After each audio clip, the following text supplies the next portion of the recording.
don't think it's recording. Oh, it is recording. Yes, it is. Good. There. So, everybody, I'm going to now give you a slideshow, which is my contribution to this issue. So, hang in there, and here it comes.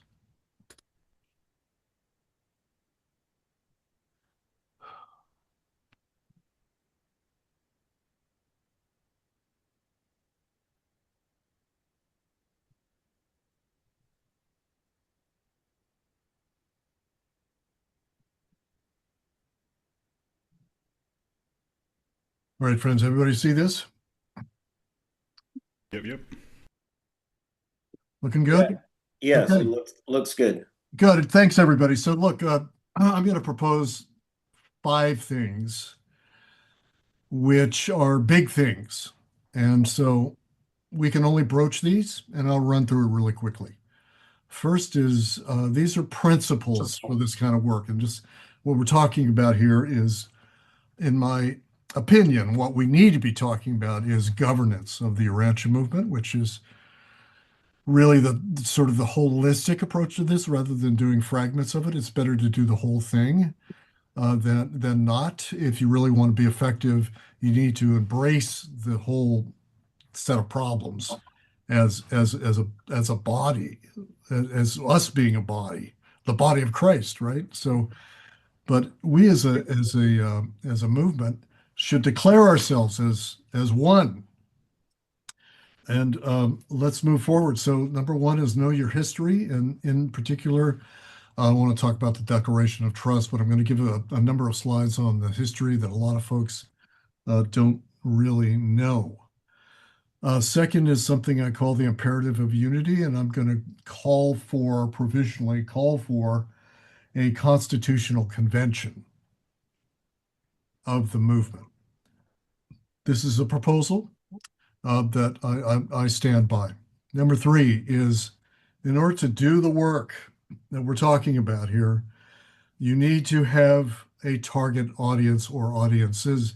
Your target audience is not the whole world initially. Your target audience is, well, wait and find out. Number 4 is what I call a 7-figure branding campaign. And that's ambitious, but there's a time when you can do that. And number 5 is what I call phase 3 of the kingdom of God. So let's proceed. So beginning with know your history. I think you're all familiar with this photo, right? So there's 6 people in the Contact Commission, and the Sadler family is at the heart of this. And I think the Revelators were really happy with the idea of having a family. Families are cohesive. Families can be loyal to one another and to a cause. So I think it was a good choice. However, they were chosen, and by all accounts, this family was chosen because of its ability to keep to conserving and a tendency to, or an ability to keep things secret for a good cause. And I'll amplify all that.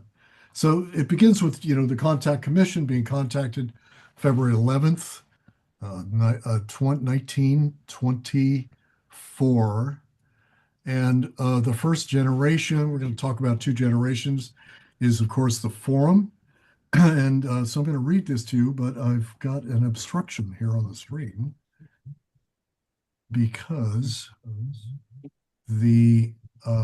it's recording the words. I've got captions here. How do I move that? Oh, that's how I move it. Okay. So this is a quote from the so-called Unity document by Nick Scalzo. We could talk about that later if you'd like, but basically this is a statement I think is true no matter who states it, and that is that the Forum was that the Revelators wanted the movement to keep this secret, the initial movement, to keep this secret, and they did. And the reason for that was a good reason initially, and they spent decades in secrecy. But the problem with this is that they continued to, as it says here, they continued this attitude long after the book was printed. So think about that.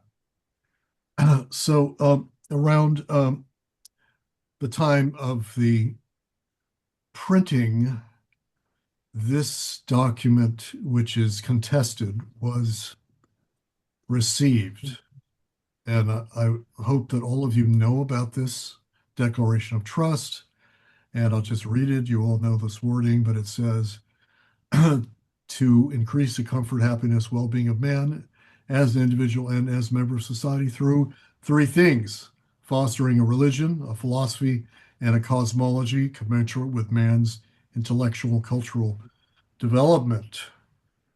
Let that sink in. If that's new to you, this is stating from the Revelators, although it is controversial, that there are three big things to do: foster a religion, a philosophy, and a cosmology.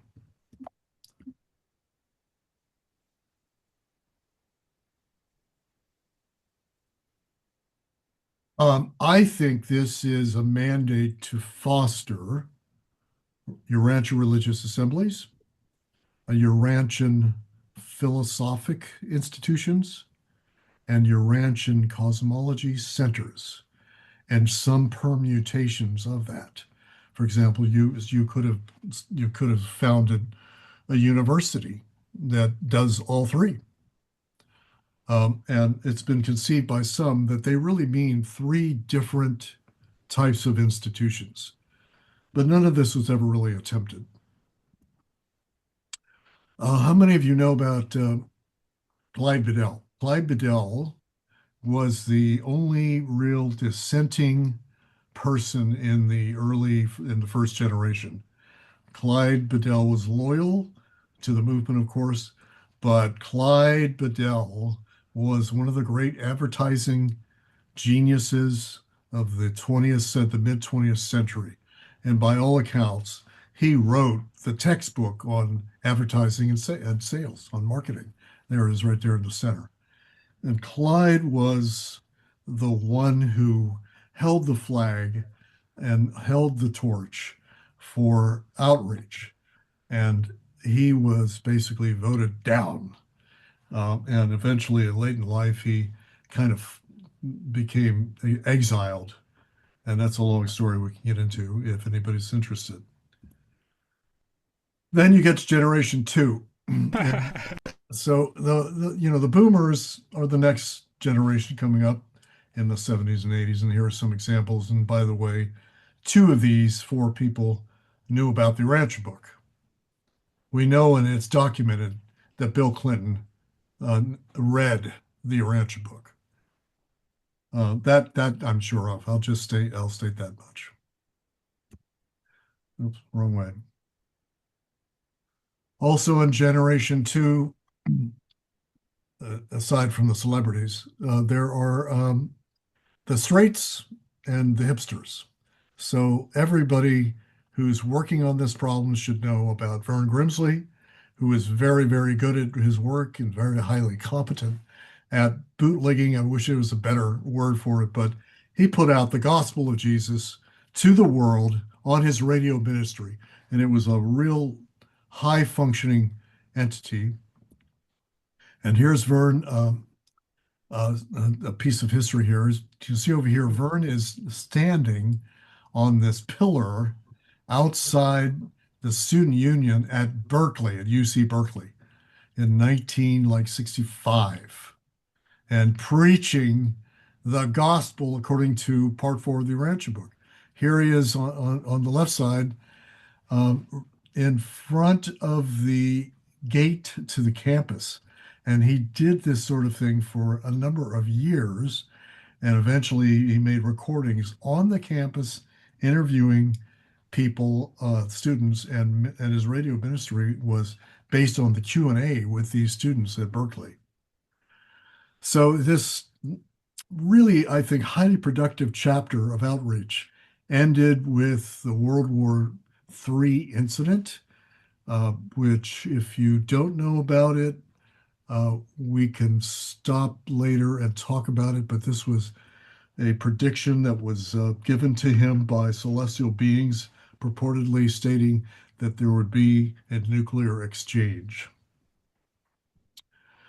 And this is a very difficult decade. Okay, so the Family of God Foundation, which was again Vern's group, um, was really destroyed after this incident of apocalyptical prophecy that did not come true.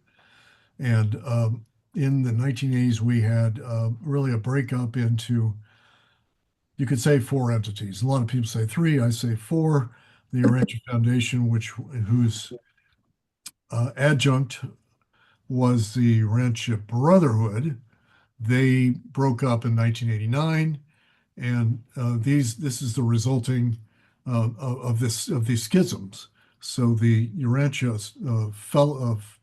Book Fellowship is separated from the Urantia Foundation.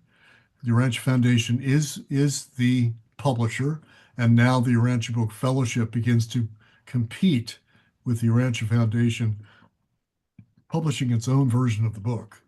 And then the Urantia Foundation, in response to that, sets up its own brotherhood association. You see here, the Urantia Association International.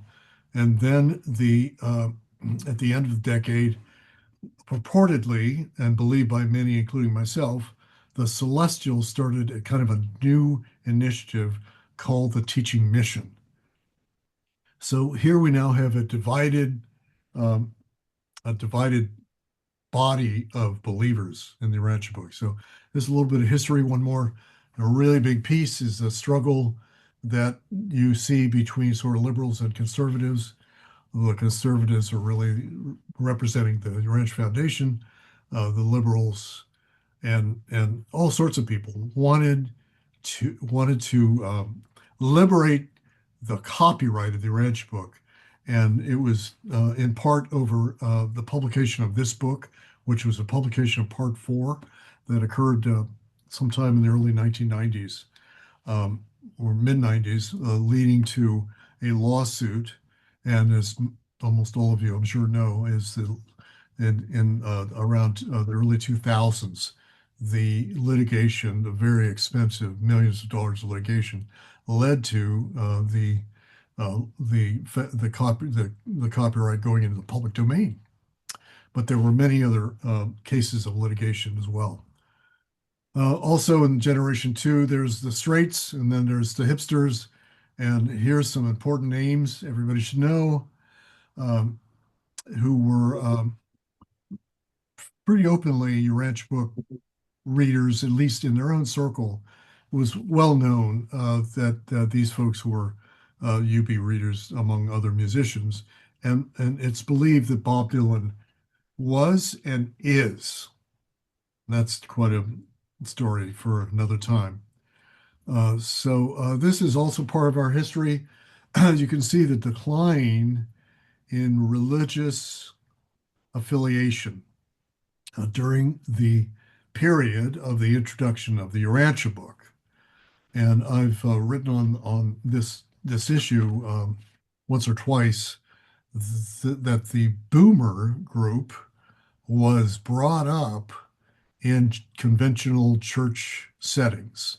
For the most part, I would say 80% of us had some kind of conventional church or synagogue life, whereas the next generations coming up are over here, and they're in the era of the great decline of religion. With the decline of religion in the last several generations, not generations, but decades, we can conclude our discussion of the history that is the essential background. So thank you for listening out. Now I'm going to go through my five proposals, and then we'll be open for some discussion. So my first proposal, sorry about this, is is to is to face the fact that this is a disunified movement, which is characterized but somewhat by disunity. And it's to the point that there's a kind of gridlock in the movement. And I hope to hear your comments about that coming up. And I have proposed, almost a little bit tongue in cheek, this idea of a Revelation Federation, which is the notion that schismatic entities can join together as a federation rather than fusing.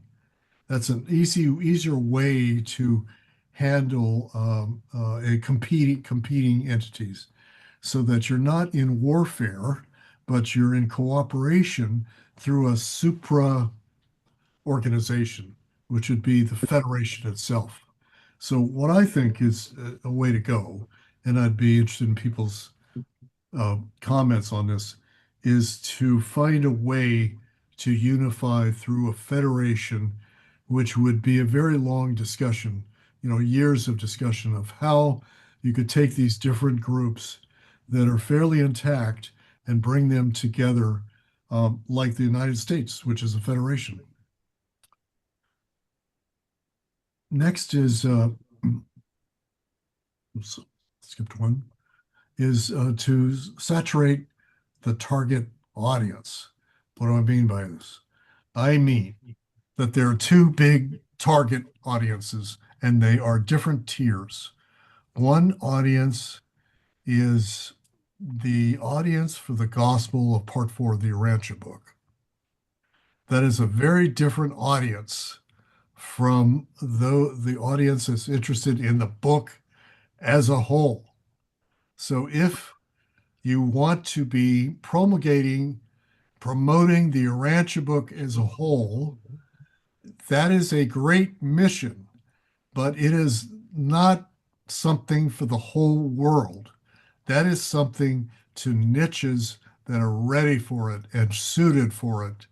So those who have an impulse for gospel ministry have a very different mission than those who want to disseminate a book.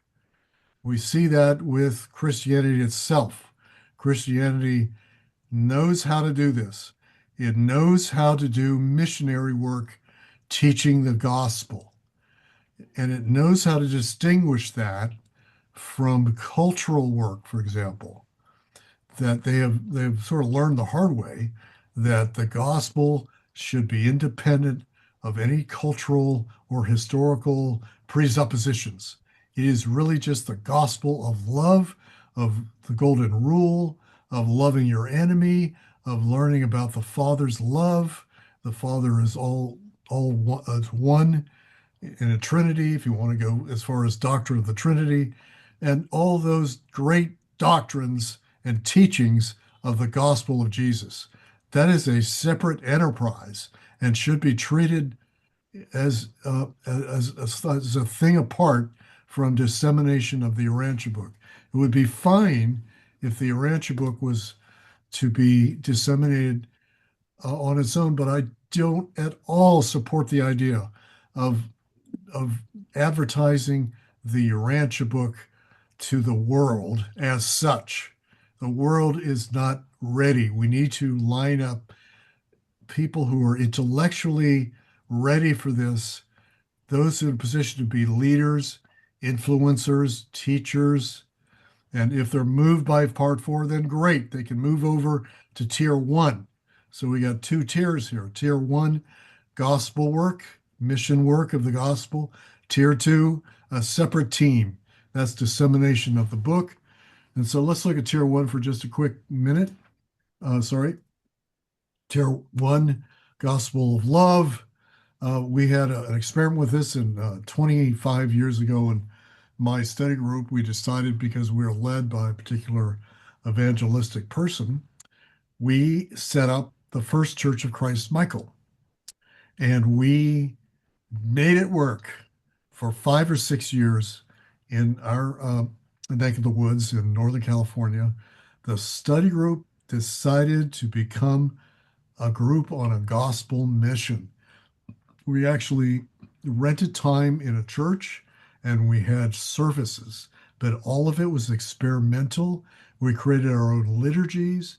We had songs, we had singing, we had healing, we had preaching, we had sermons, and we met every Sunday and every often middle of the week as well.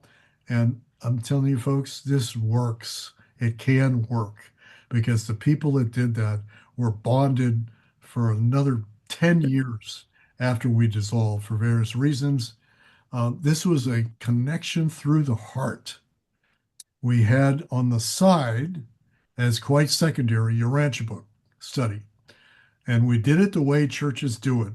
Preeminent was the mission work of teaching and preaching and sermonizing and ministering both to the congregation and even to the community and even evangelizing in the street level. We did it, and I've seen this work. And we invited people to the study group, and most did not come. We told them what it was. We didn't make a big deal out of it. And so the study group was secondary. It met in a different place at a different time. And I think this was a tremendous harmony of tier one and tier two.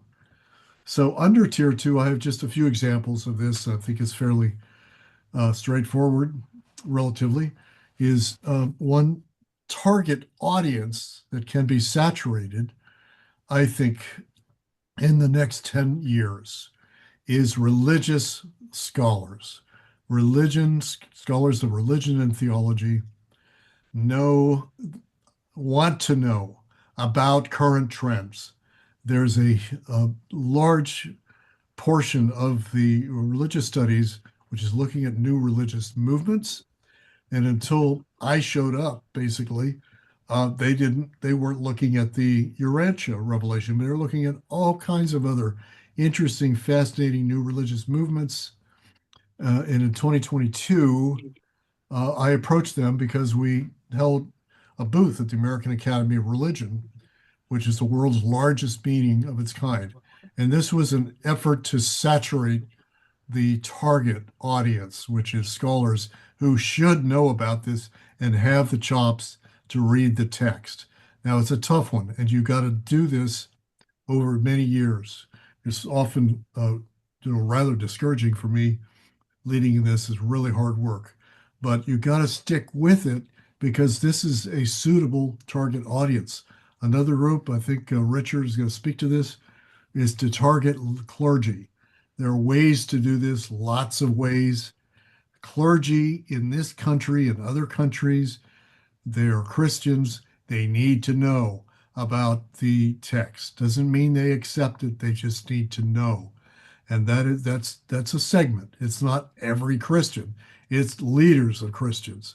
And one way to do this is to attend a seminary, which is what I did. And it was tough, but I was able to reach a number of people in the seminary. Another target, very good niche, is people in the UFO field. They are demonstrably interested in the Urantia book. We know that because by far they buy the most Urantia books from our booths. So we target that as number one, just about. Moving on, just examples of ways to saturate scholars with knowledge of the Urantia book. This is me at our booth that we had 2022, and there was almost no name recognition, so it was pretty hard work. I developed a kind of a guide over here on the right side to essential titles for academic deep study of the Urantia book, handed this out, and many other handouts just suited for that audience. This is a book many of you know, which I created also for this niche. It's for scholars, and it's scholarly writings on the Urantia book. And this is targeting a particular small niche of several thousand scholars. It's not a book that's suitable for the ordinary person. My fourth contention is when the timing's right, we need to have a branding blitz. Now, it may sound like it contradicts what I just said. So let me show you what I mean by this. This is a budget that I made up in during my day job last 2 years ago in promoting the idea of World Federation. And I was development and marketing manager for this entity that has a fabulous good idea. It's for a federation of nations. It's what the Armenia lectures teach. And I developed, I came in there and said, you guys have done your outreach. You've got members who are very committed, but this is a worldwide thing that you have to have worldwide marketing. And they said, well, go for it, man. Tell us how much money, what do you need? What kind of personnel you need? So this is smaller than what we're doing. And what the goal was to get name recognition throughout the world for this entity and what's called the Earth Constitution. They wrote a constitution for the Earth. So we wanted to get name recognition for the Constitution for the Earth. And for that purpose, over 1 year, I have a budget here of $650,000. That is the kind of money you need to spend. You don't want to do little fragments like a $3,000 project here and a $4,000 project there. It doesn't make a dent in a big world. Even if you have a very tiny niche, you need to do something on a large scale because there's lots of competition out there, particularly in the field of religion. So look at what this is. This has got 9 staff to do this, and this is how we're phasing them in, and we're spending up to $40,000 a month on staff salaries. And look at it. This is for actual advertising, PR.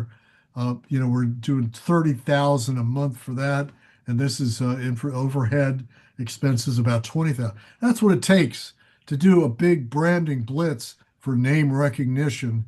And it would be, the job of the marketing directors here. We got two of them, one overseas and one in the U.S. Their job is to choose those who are interested and ready for this, those interested in politics, those interested in UN reform. That's a finite group, but we want to blitz them and brand the idea so that they recognize this. And down the road, one here, one there. Pretty soon you got teams of people showing up out of nowhere because they like the idea. But it's a hit. It's 1 in 100. But for that, you need to hit many thousands of people. So that's how professionals do these kind of campaigns. So one more for you guys. This showing you close up what the budget looks like for these different operators. We got two marketing directors. We got executive director. We've got finance director. We got a number of different roles, and it costs money because everything that's worthwhile costs something, and you need to have professional staff. Finally, one more item. This is the fifth of my five. If you remember in paper 170, it states that there are really 5 phases or 5 epochs of the kingdom of God. And this is a bit of a revelation here. This is stating some things that are not in the Bible, but many of which were kind of inferred by theologians over the centuries. But notice number one, of course, is the personal and inward experience of the gospel of the kingdom. Number two, the brotherhood of believers, which is growing in the social aspect of what they call the church and what we would call whatever we want to call it. This is the reign of God's Spirit in the hearts of individual believers within a socializing context of socialization of religion is number two here. Number three is surprising to many and it's rarely discussed.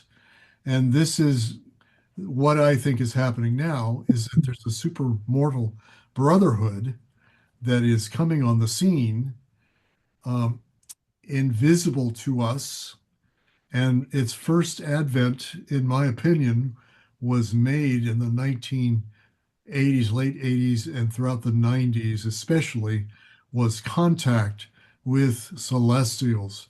And this is an important part of the work. Why would we cut out our celestial angelic friends? And this is that line, so you can read it: the supermortal brotherhood of invisible spiritual beings, which prevails on earth and in heaven. This is the kingdom of God, inclusive of the superhuman friends, our superhuman celestial friends. And I advocate that some new form of the teaching mission is needed. We need to get this input. And in addition, I would include in this group the extraterrestrial presence, which is also like invisible spiritual beings. These are beings from light and life worlds, and they are like celestial beings. They're very, very much further advanced than we are. So this is concludes my presentation, and we want to open this up for just a few questions, and then we'll move on to our presenters. So thank you, everybody, very much. All right, so I'm open some questions for you guys. Just speak up. I will call on you, or just speak up. Just it's a free time for sharing some ideas, but try to address them to what I proposed, if you will.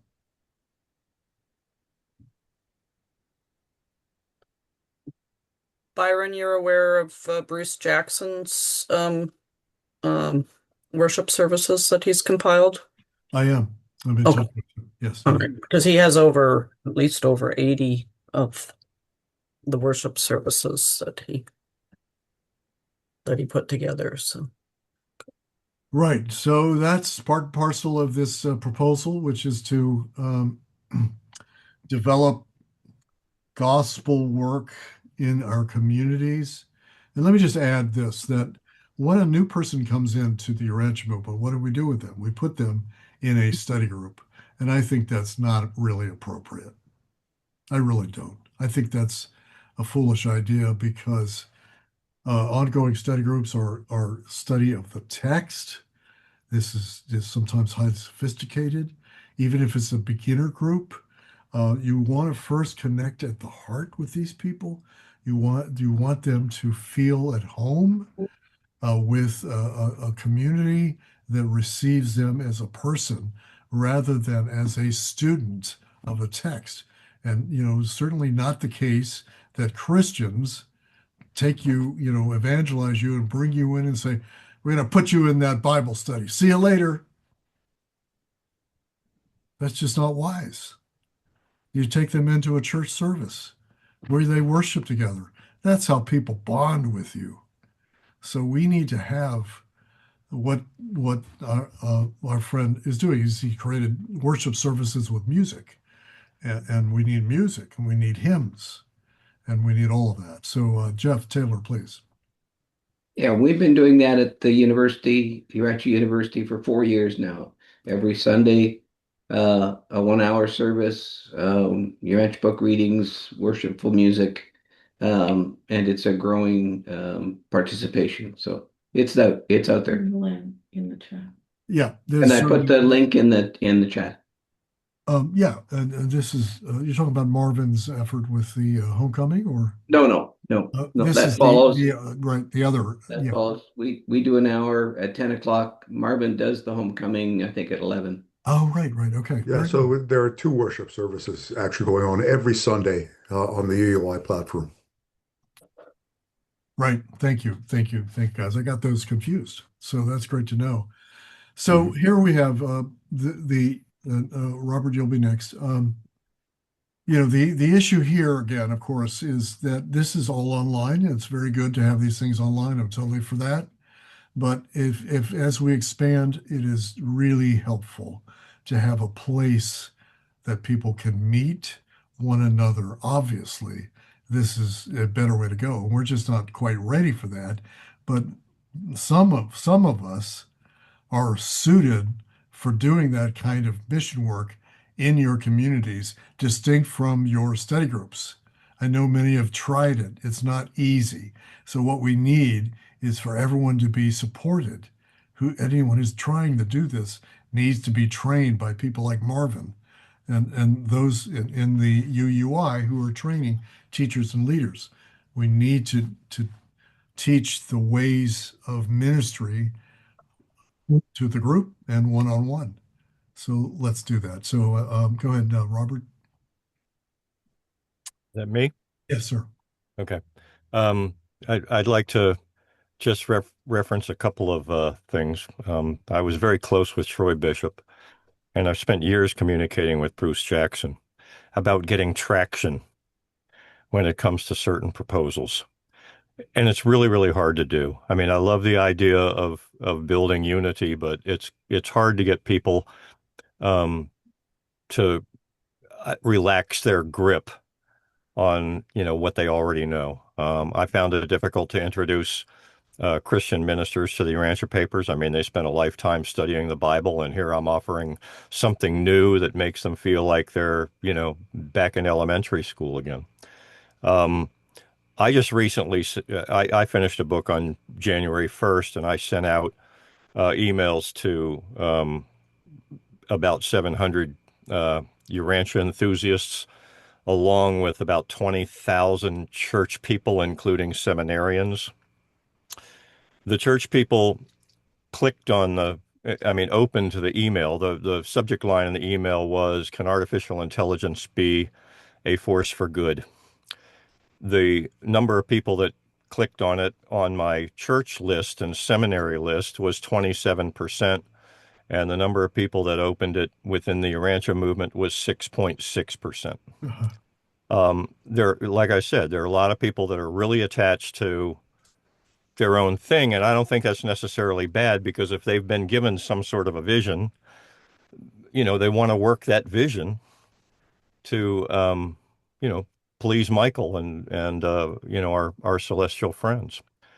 But it's difficult to get traction. I mean, I think talking with Bruce, he can't, obviously it would be a very long distance phone call to get hold of Troy at this point, but I've listened to people that have, basically been processing their frustrations along with me.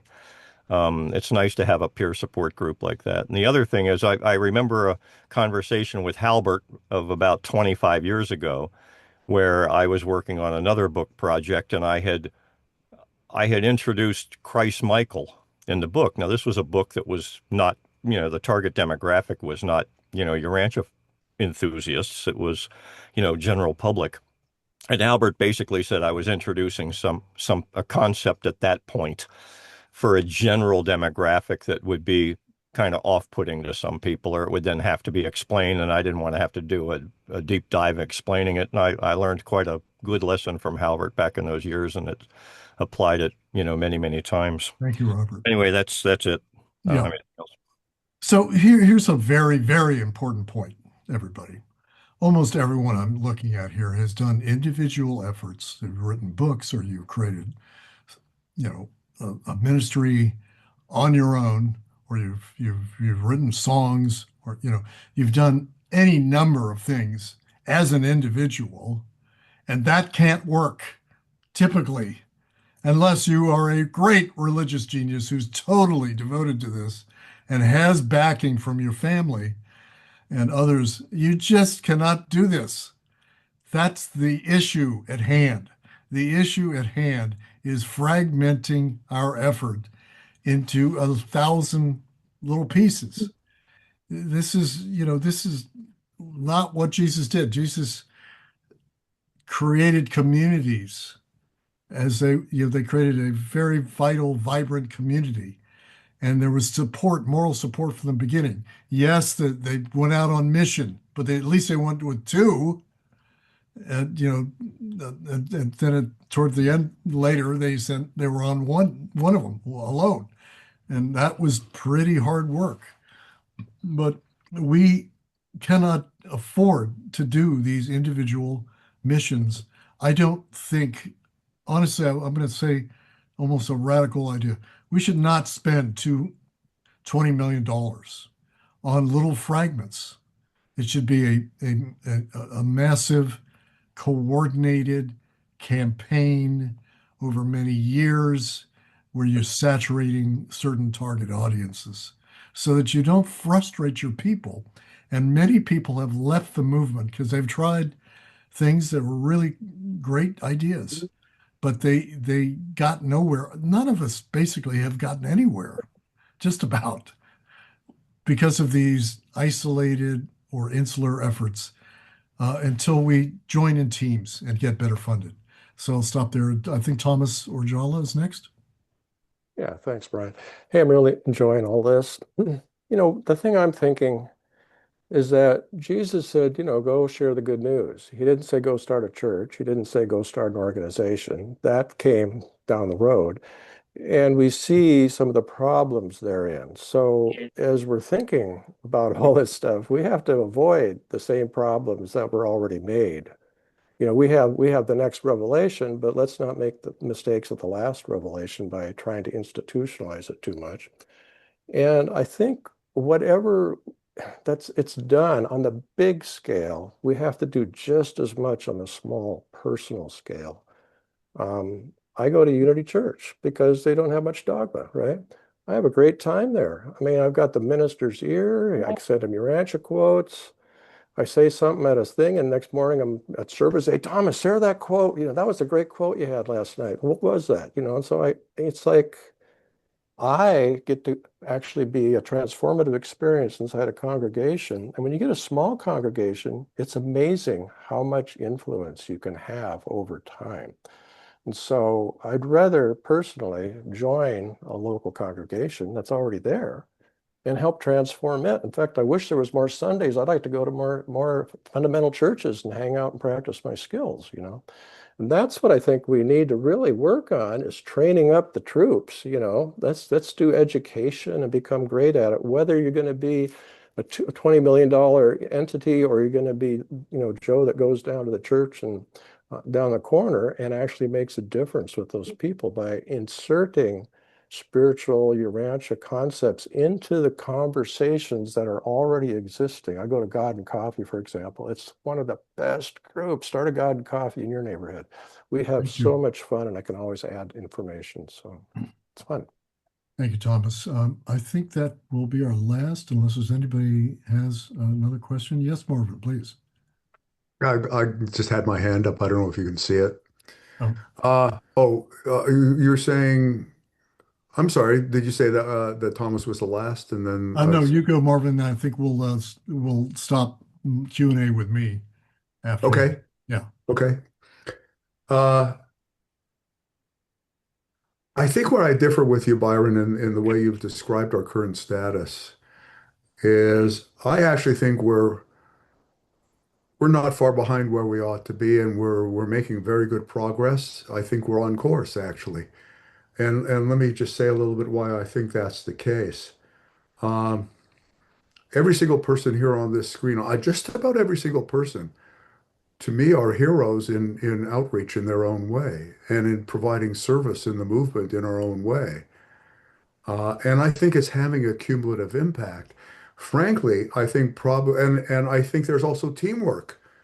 It's not just isolated efforts. I think there's some 40, probably 40, 50 people who are dynamic teachers and leaders are circuited and working within the context of Urantia University. That's not individuals. Yeah. The Center for Unity is doing great work and with multiple people. The Christ Experiment is doing their work with in other words, it's going on in many, many different venues. It's not one central enterprise. It's quite decentralized, but I actually think it's healthy and thriving. Um, I think we're at a stage where something new and different has actually started occurring relatively recently. I think the cumulative impact of selling 20, 30, 40,000 books a year, and there being 600 websites with the Urantia book on it, and people downloading millions of copies, which is what is going on every year, actually, has begun to have a cumulative effect. What I'm finding is more and more out in the public, just the broad general public. There's a sense and an awareness of this thing exists, and there's curiosity about it that wasn't there even 5 years ago. We're teaching something called the Urantia Book New Reader course. We're getting 10, 15 new people who have this. They don't know anything about the book. They've seen it, they know someone, but they're curious. They've heard enough that they're curious, and they want to find out enough to see if they want to participate. And that to me is new. So I actually think we're on course because I think if I think 1,000 year time frame, and I'll say this last thing, then I'll shut up. Um, there are two end goals that I see it, let's say in 1,000, this is just conjectural, right? 1,000 year time frame. Because they say the current bedlam will not settle down complacently for a millennium. So they anticipate this period of transition where the world's in great ferment and in turmoil and in a dangerous place for another 1,000 years. Then they anticipate it's going to settle down complacently. I think if at the end of that millennium, if we have 1 million dedicated Urantia book readers, many of whom might be in leadership positions, having influence, I think the cultural stimulus to global culture will be very dramatic. That's if they're effective students of the Urantia book. I would think that would be one end result, and the second end result would be a much larger number of people who, through the efforts of the spiritual ministers that you're describing, people who are feel called to share the central spiritual precepts of the text to those who are hungry and are not interested in turning them on to the book, but interested in turning them on to a way of life in relationship with God and in service to other people. If we do our job right, there should be tens of millions of people who have found solace and spiritual inspiration from the teachings of the text and who are not necessarily much Urantia book readers as well. If we have that at the end of 1,000 years, which I think is realistic given where we are now, I think the angels will look down at our movement and say, job well done. Thank you, Marvin. Thank you, Barbara. It's very good to have a counterpoint to the general theme here. Really helpful. Thank you for that. And a case is to be made that against odds, great things have happened. No doubt about it. All the translations and just $20 million in the bank.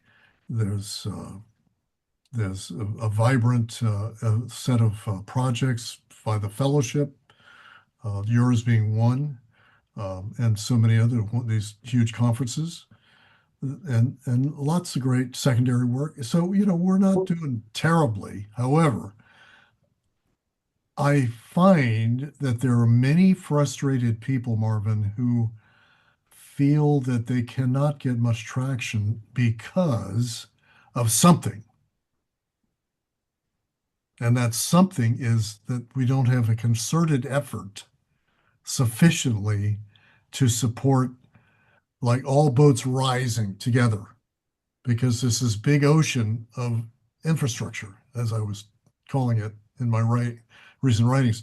The infrastructure is not there for a group effort sufficiently to for those of us to feel that we're successful, therefore continue and be sustainable. Many drop out. You lose a lot of people along the way. And I would close by saying, if you have a divided movement like we have, we should not really be in this business until we have unified this movement. It's like having a divided company. You're running, say, a nonprofit, and the board is not in harmony. You should first solve that before you fan out and take your mission out. You should, if you don't have sufficient funds, then you should internally work out your problems, and donors will be attracted to you. We don't have we have a chicken and egg problem. We're getting some stuff done, but it's not attractive enough for the big money to come. They're looking, if they're looking at this, they say, "Oh my God, this is a divided movement. These guys haven't worked it out, so I'm going to just hang back, or maybe I'll donate a little bit." That's the case, and I think there's validity in all of these, every part of the spectrum. There's a truth in every part of it, and we need to pull that together in a synthesis. That's my contention. So thank you, everybody. And now we're going to open the next section of this, which is going to be hard, but we're going to do it. We're going to try it. And we're going to start with Jerry Burden as our first speaker and try to keep this to 4 minutes or a little bit more. And I'll time you. So, Jerry, you all set for this? Jerry, you must be muted. Where are you? Okay, we don't have Jerry. All right, sorry about that. Dedrick, I got you next. You got 4 minutes, right, brother. that's cool. Well,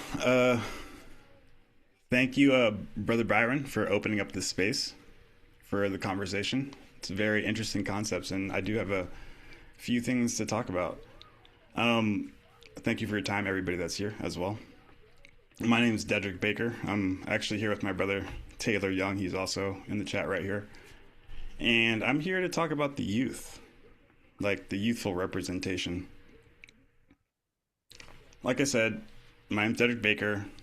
I'm a 20-year reader. I found the book when I was 14 years old. I've read the thing cover to cover over 20 times. And one thing I do notice about this entire movement, and I don't want to pull quotes for you guys, I don't have to do all that, but I do notice a lack of a youthful representation. You know, if we only espouse the master's message and use new and up-to-date slogans, then a bunch of new youth would be coming running to the movement, you know? And I said this in the meeting previous to this, you know, if we're having a young party, and I'm going to talk to you guys like I've known you guys because we're a cosmic family, okay? No pretense right now. If there's youth around and we're having like a party and talking about UFOs and an old person walks in, everybody kind of gets quiet, you know? I think the youth is extremely important and extremely potent, and we need to hit that with a heavy sledgehammer. Like, me and Taylor, our thumb's on the pulse with what the youth really like and what they're about. And I love your presentation, Byron. And I see your slide on saturate your target audience, you know? Tier 1, the gospel of love. Lapsed Christians, street level. And Tier 2, religious scholars. Tier 3, liberal clergy. Those are all religious aspects of what we call triosophy, you know, the thing, the meaning, and the value. And the last is the UFO enthusiasts. And I'm like, I get that. That does make sense, but I don't see youth on there. And I think that's the future of the Urantia book, you know? You're talking about a confederation and, you know, a united front of organizations. And that's very important. But like I said, the youth aspect, if you look at the United States, when we're targeting something of high value, we send special operations, we send Navy SEALs, we send people that are specialized in this task in order to make the most bang for their buck. And right now, I don't see the Urantia organizations consolidating efforts and resources in order to attack that. You know, spiritual assault, like Jesus talked about it. Why do the heathen rage? You know, we should be attacking our goals like the heathen, very focused with all of our efforts with spiritual assault. And I don't really see that getting represented. I truly believe what you brought up on the screen. Like, we go to these conferences and me and Taylor, we're talking to podcasters. All the youth are getting their information, not from clergy, not from churches. They're getting it from social media, TikTok, YouTube. That is a reality. Millions of views in 24 hours, okay? Me and Taylor are talking to people with YouTube channels. I put a lot of screenshots of our chats, of our comments in the chat that you can look at it right now. People are buying Urantia books, getting introduced to the Urantia book because we're doing podcasts with people who have 5 million subscribers. Yeah. 1 million subscribers, 500,000 subscribers. And when you have interviews with them and when you're doing podcasts with them and you're talking about the Urantia book, they kind of do act as gatekeepers, modern day spiritual gatekeepers. And when you do an interview with them, that exposes 20 million eyeballs to the revelation. I don't know about you guys. I don't care about the organizations. I care about when I die and looking the master in his eyes. And I wanted the parable of talents. I want to show him that I brought more souls to him. I don't want to talk about I sold 30 books. So if we need to hit this with like a special operations Navy SEAL team. And that's what me and Taylor are tailored for. We have been sharpening the knife and we're trying to hit that. So I love this conversation, but what about what I'm talking about? What about the youth? We need young faces that are charismatic. We have them right here. We need to deploy. We need to attack. We need to get it by spiritual assault. So this is the energy I'm trying to dump into your guys' vessels. So thank you for the time. Well said, Dedrick. Yeah, good point. Youth is a target audience. I would agree, without a doubt. That's missing in my scheme there. So thank you very much. Our next speaker is going to be Bruce. Is going to be sorry, I can't read. Hal Katzen, you're next. Hal, you're up. Go for it. There we go. Thank you, Byron, for hosting this and getting a conversation started. I want to follow up on what Dedrick was saying, but also to just broaden the context a little bit. I appreciate that there's a lot of ways we can make our individual efforts in all kinds of different contexts with all kinds of different groups. And this type of individualized effort and personal disposition, is just all generally excellent, but I don't take it to be really at the heart of your question and your conversation, Byron, which is to look at things on a more organizational and group level and, what can be done in that broader context. And so looking at that, there's really, I think, some pretty basic things to do when it comes to the Urantia book. There's getting it published, there's fellowshipping around it, there's developing study aids so that we can be more effective with understanding the book and how it relates to the world, and there's the outreach, of course. And what we're dealing with as a thing, just as a text, is something that is very challenging intellectually and very substantial in terms of how many pages. It's not an easy read, and so by its nature, it is filtering out a lot of the population, especially during an age in which we're experiencing like the 30-second soundbite for the last couple decades. And it's just been getting worse, except that now the new long form of understanding is often like podcasts and this social media stuff.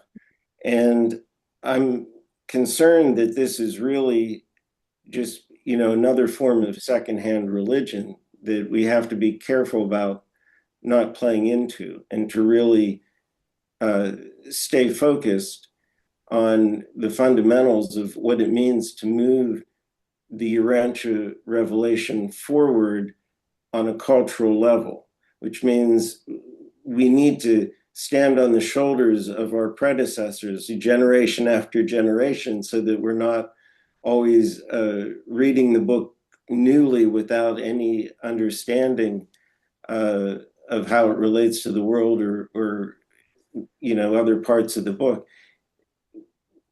I think these issues especially come to bear when we look at college campuses, and because that's where you've got the youth and people who are interested in reading and being scholarly.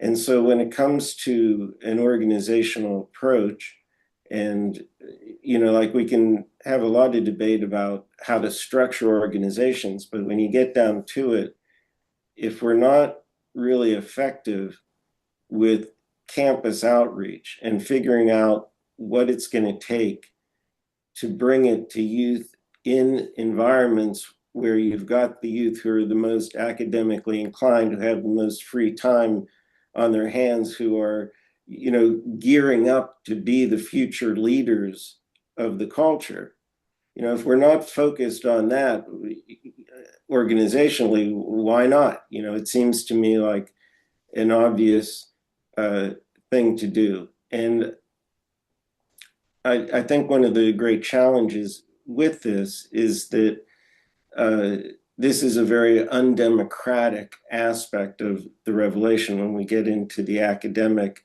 aspects, of the more intellectual aspects of it.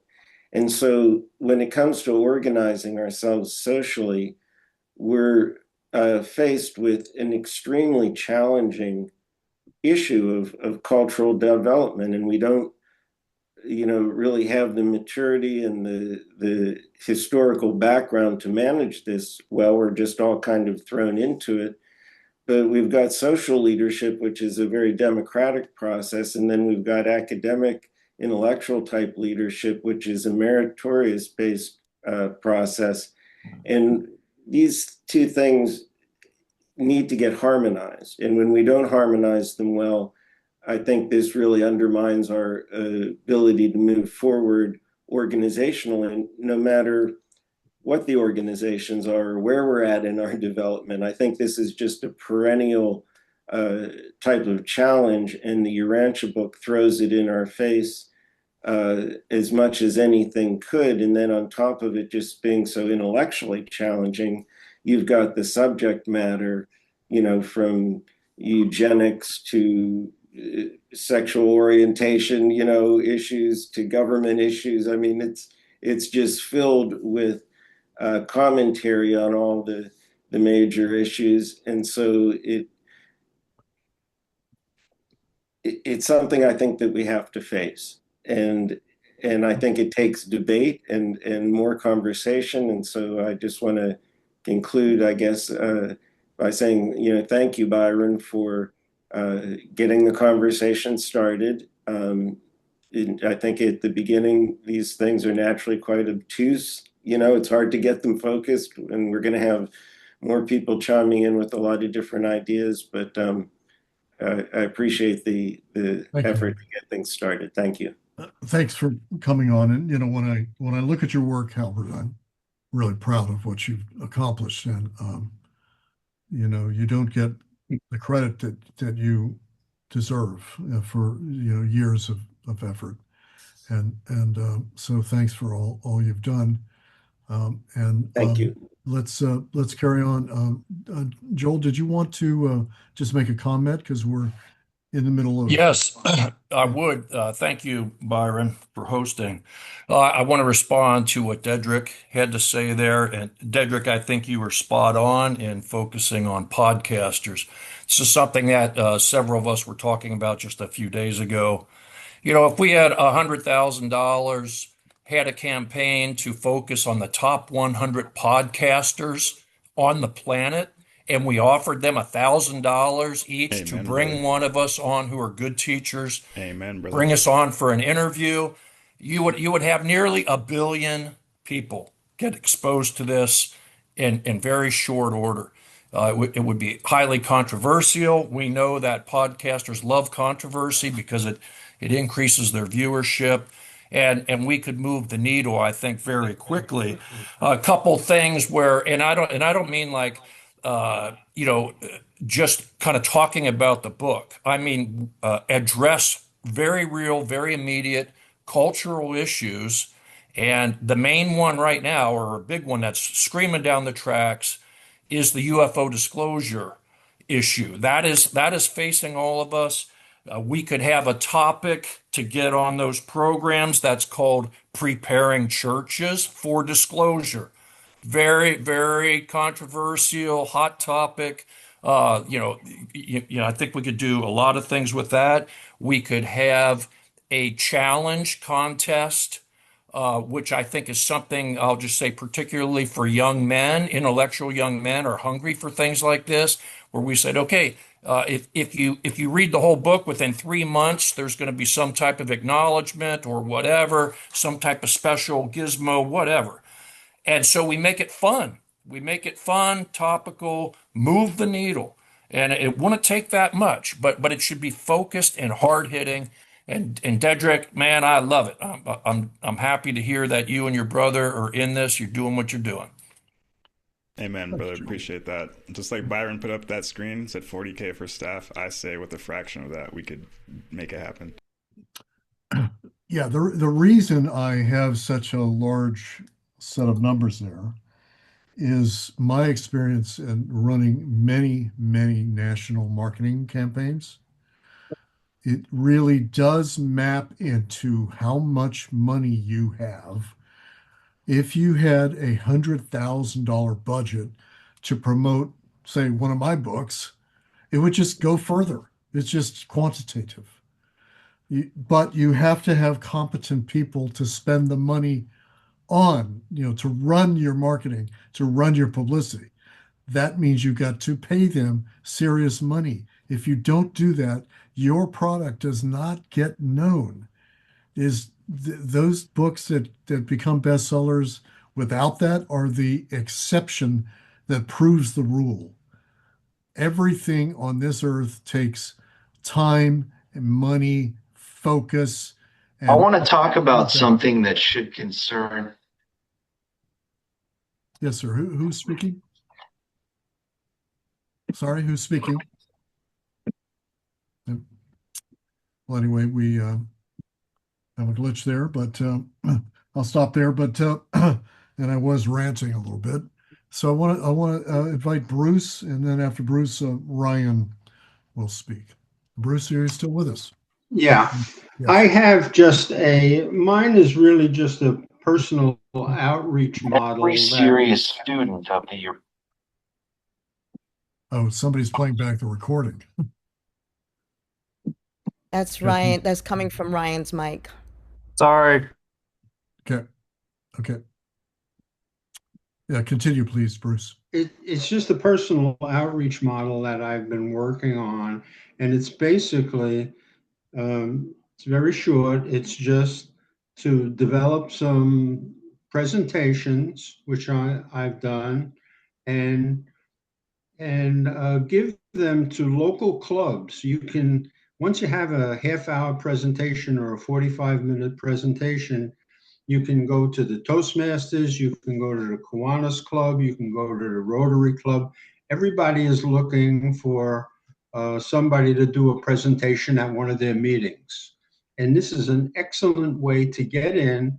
You can develop a very short Urantia book presentation, and I've already given 2 or 3 of them, and they're very well received. If the Federation were to ever develop, you could plug this in as a subset to it. But in the meantime, it's something that any of the kids that are interested in outreach, they could do it tomorrow. It's ready to go. That's all I have to say. Thank you, Bruce. And let me just add this. So let's say there are 15 different ways to reach out to your target audience. One of them is by having speakers. Another one is by having essayists. Another one is by having someone at the street level doing preaching. Another is to do YouTube video. You got to do all of these things, but that means you need to coordinate them. That means back in the home office, you need to have a marketing director that has run campaigns like this. And there's lots of people that do this. Think about it. Every company has a marketing department. They coordinate all of these things. A company cannot sell a product if they have just little pieces that are uncoordinated being done kind of randomly. It's just not going to work. So is there an argument against running this like a business? That's what I'd like to know. Because I think No, Yes, but there is. This definitely should not be run like a business. This is a process. This is a religious process, and we're not here selling a product.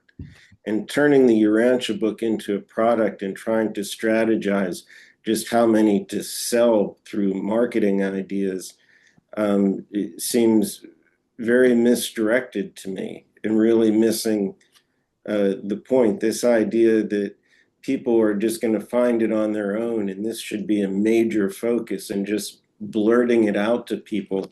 There's really very little to suggest that this is going to be particularly effective unless we're actually part of a new spiritual wave like what we had in the 60s, where it's really palpable and you can see something like that going on. But that's not what's happening now.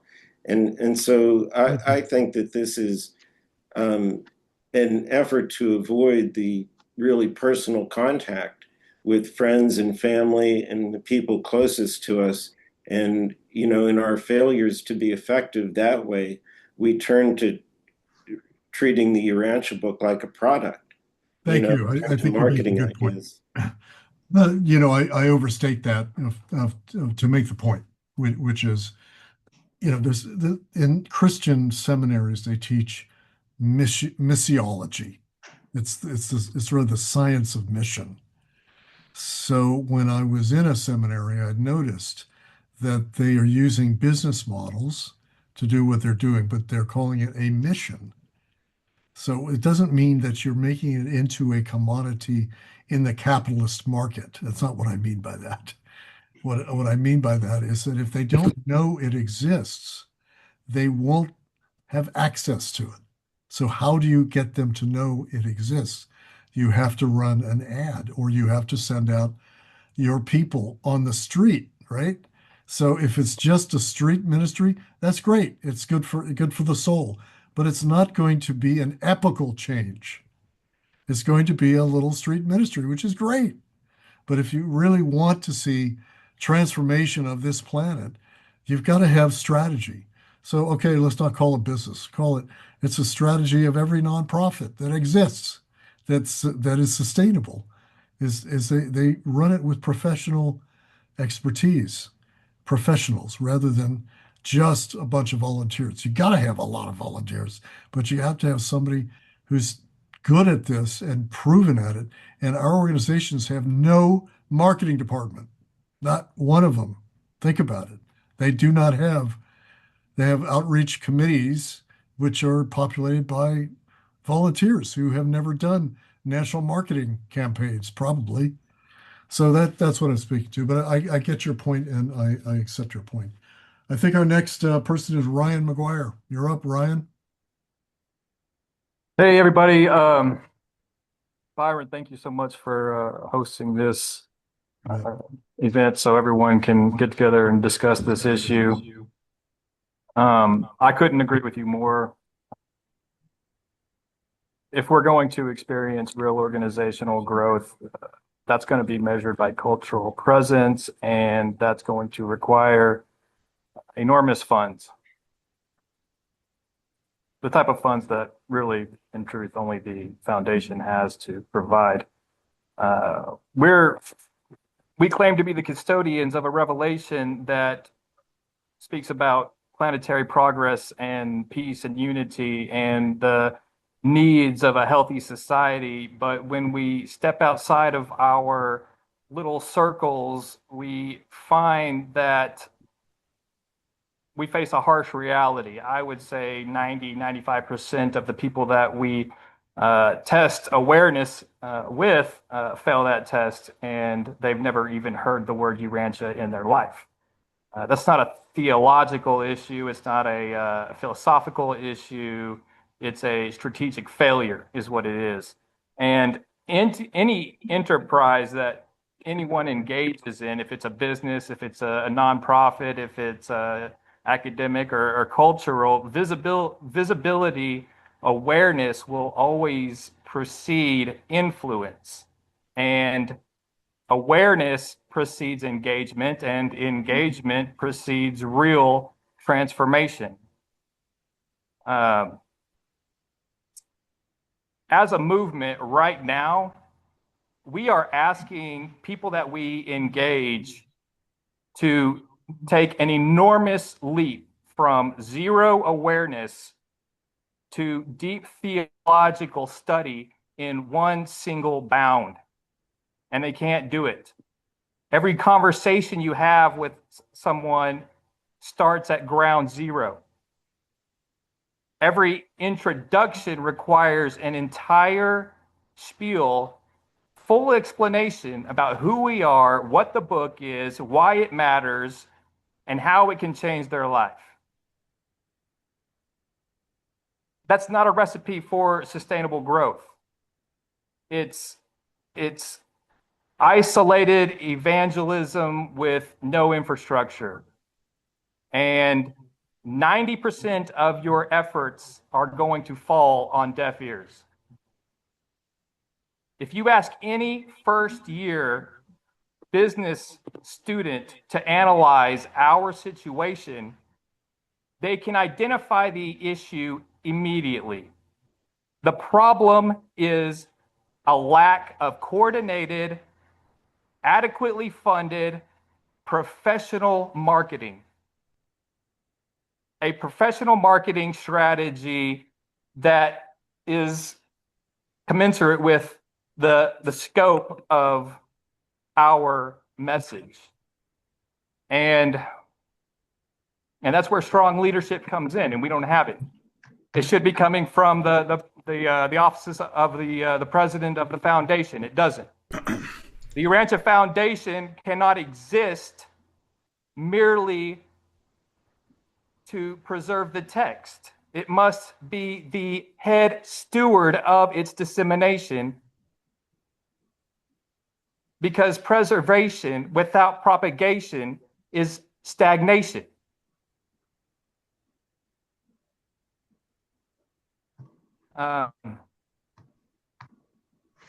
It's going to end in obscurity. The foundation has the substantial financial resources that are needed at their disposal. Those resources were not entrusted to them so that they could sit idle. They were entrusted to advance our mission on a global scale. Thank you. I'll stop there. Thank you, Ryan. You want to open for me, brother? What's that? What was that? No, I said, hey, brother, you want to open for me? Sounds promising. I spoke to a veteran on the inside of our movement today, who I will not name, who told me that the reason they are not spending that money, 20 million plus, is really kind of known to the insiders, which is the fact that they don't think they can effectively do it right now for a variety of reasons. Listen, as a businessman, I can get that. If you don't have conditions for success, you should wait and you should plan and you should play a longer game, with it. And if you don't have a worthy plan, don't spend the money. And what we see is that those who are spending money are spending small amounts, which go really nowhere, although it does affect a few people here and a few people there, and it grows your soul. That's great. But that's not how you do a world transforming epical revelation. That's how you do small time stuff, which is worthy. It's just, if you want to think bigger for success that's sustainable, we need the kind of things that Ryan is saying. But I would add to that, Ryan, that until there is a plan that is convincing to many people who've been involved with national and global marketing campaigns, don't spend the money. Hold it. But what you should do in the meantime is what I'm proposing, which is, number one, unite these groups. Number two, start thinking about your target audiences. Number three, make key distinctions. You need to make a distinction between the gospel work and the book and the other things that I stated. And so that's why I'm proposing this, because in a way I support what Mo Siegel's doing in this narrow sense, that he doesn't know what to do with the money. So if he doesn't know, at least we got the money. But let's induce them to do this planning. I think, Gabriel, I think you are next, brother. Yes, sir. Thank you, Byron, for setting Thank it you. up. Thank you for staying up late at night. Thank you. Yeah, yeah. It's 4:30 a.m. here, so I may not be the sharpest version of myself. Um, if I had to choose one word to sum up everything we said today, the word would be "and." We have to do this and this and this and this and this. So there's so many great ideas. Please keep going. Somebody today, another veteran that is not here, said, I can't read your material. It's too long and I'm too old. I trust you. Just keep going. Just keep doing.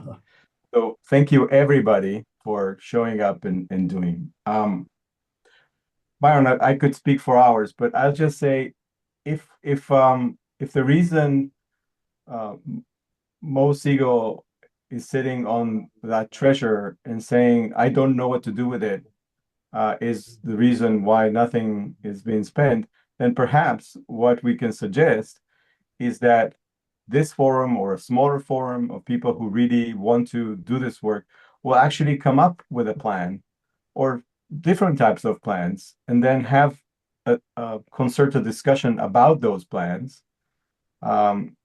Mo did, to his credit, a lot of work. I worked with him personally. He deserves a lot of credit.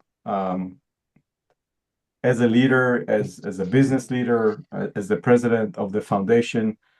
And he actually took a concrete step forward because he convened in April a leadership roundtable. And so this is going to happen in Chicago the last weekend of April. He invited whoever he wanted to invite. This is his meeting. But this is happening. So I guess what this forum can do and other forums is come up with concrete plans. And they don't have to be with budgets specifically, or they could be, but we can start doing this work of, okay, if this is missing, because, and that's why we're not spending huge amounts of money, then let's fill that need that he has specifically, and all of us really have, of, okay, if we had $100 million, how would we spend them? And I think this is what I'm engaged in for many years now, trying to answer that question in a lot more detail. And whoever is interested, we can set up a small forum that actually works on answering those questions and creating blueprints so that we can convince ourselves first and then people with a lot of money that there is a way forward, there is a roadmap. And I can tell you that from the work that I've been doing and thinking about for many hundreds of hours, everything you said, every little idea falls within a few groups of things or tracks, so to speak. And we do have to do all of them. So the word is "and." So my call to action from today is whoever wants to do this particular work of looking at the 1,000-year project of the Revelation and looking forward not just 3 months, not even a year, but also 5 years and 10 years and 50 years, and asking ourselves, what is our role? What can we do today if we had a lot of money? And then the money will arrive, either from Mo or from different aspects, or somehow we will be provided. And this is where I go to my brother Joel, who's my minister sometimes, and he basically says, it's all divine timing. It's all about trust. We have to trust that when we do have the right plans, the celestials will open the doors, and all the abundance that this movement needs is going to be presented at the right time. I have full faith in that, but we have to do the work. I'll just finish by saying 3 years ago, I went around the US and I had a presentation, and I was talking about the youth and I was talking about other things. And one of the slides was, this planet will definitely not fail. This is Michael's planet. And I loved somebody that said, I want to be able to look the master in the eye and say, I did everything I can. This is also my personal prayer. I can visualize this moment where I'm standing, floating, kneeling, whatever, in Salvington, in a cohort of people like us from all those planets on their way out from Nebadon onwards. And then he basically can talk to each one of us in our head. And I will say, I come from your planet. I am your child. And as soon as I knew who you are, I dedicated the rest of my life to spreading your message on this little planet, making it a little bit better. I think all of us are doing that in our ways. And the word is and. And my call to action to anyone who wants to join this, and maybe Byron, we can talk specifically how to do this, is actually make those plans, concretize them, debate about them, make sure we have everything we need, and then bring all of those ideas together into something that is coherent, so that somebody who does have $100 million says, okay, this is worthy of an investment. And that someone is our Father in heaven, because $100 million is nothing, is a pittance. We probably still don't deserve that. And the only fact that I'm saying is because we haven't received it. And this is, again, the parable of the talents. We haven't demonstrated that we're worthy of that investment. And so we haven't received it yet. But it's in the making. It's coming. We have to do the work to get to light and life. Light and life will happen, but not unless each one of us and everybody else on this planet gives their little 2 cents, the little grain of sand while we're here, before we migrate to the next world. So thank you. Anybody who wants to contact me, I'll put my email down. I've been doing a lot of work on this. We have been doing a lot of work on this on the Center for Unity, and we are ready to share and listen and synthesize something that will be worthy of $100 million. This is what my personal prayer is. Father, I really want to be worthy of this, so that we can take this 1,000-year project and do everything that you all discussed. Yeah, I'll stop there. Thank you very much. Thank you very much. Amen, brother. We have well said, as always, Gabriel, and thank you for all the work you've been doing, stellar work over recent years. We got one more from Antoinette, but I did want to add once again to what Gabriel said. It's not really for everybody to be involved with governance.